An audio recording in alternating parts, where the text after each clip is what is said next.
నిజంగా ఇది చాలా బాధాకరమైన విషయం.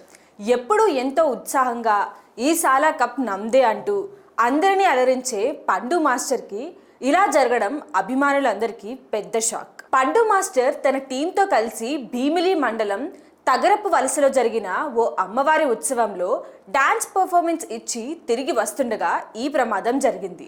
ఎక్కడ విశాఖపట్నం జిల్లా ఆనందపురం వద్ద జాతీయ రహదారి ప్రయాణంలో ఉన్నప్పుడు కారులో ఉన్న ఓ మహిళకు వాంతులు కావడంతో మాస్టర్ కారును రోడ్డు పక్కన ఆపారు.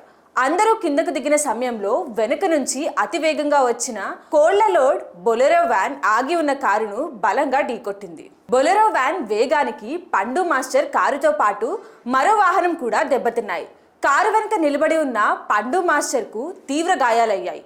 వైద్యులు ఏమంటున్నారు? మెడికవర్ హాస్పిటల్కి చెందిన డాక్టర్ ఏ ప్రతాప్ రెడ్డి ఆయన పరిస్థితిని వివరిస్తూ మాస్టర్కు ఎడమవైపు హిప్ జాయింట్ డిస్లొకేషన్ మరియు 2 కాళ్లకు మోకాలి కింద చీలమండు పైన ఫ్రాక్చర్లు అయ్యాయని తెలిపారు. ఆయన ఇప్పుడు స్టేబుల్గా ఉన్నారు. ప్రాణాపాయం ఏమీ లేదు. మెదడుకి కూడా స్క్రీనింగ్ చేశారు. అదృష్టవశాత్తు ఏ ప్రమాదం లేదు. ఇప్పటికీ హిప్ జాయింట్ను సెట్ చేశారు. త్వరలోనే 2 కాళ్లకి సర్జరీ చేయాల్సి ఉంది. పూర్తిగా కోలుకోవడానికి సుమారు 6 నెలల పాటు పూర్తి విశ్రాంతి తీసుకోవాలని వైద్యులు సూచించారు. అభిమానులందరూ ఆయన త్వరగా కోలుకోవాలని కోరుకుందాం. ఆయన మళ్ళీ డాన్స్ ఫ్లోర్పై తన ఎనర్జీని చూపిస్తారని ఆశిద్దాం. ఎప్పుడూ చలాకీగా ఉంటూ మనల్ని నవ్వించే మాస్టర్కు ఇలాంటి పరిస్థితి రావడం నిజంగా అత్యంత బాధాకరం.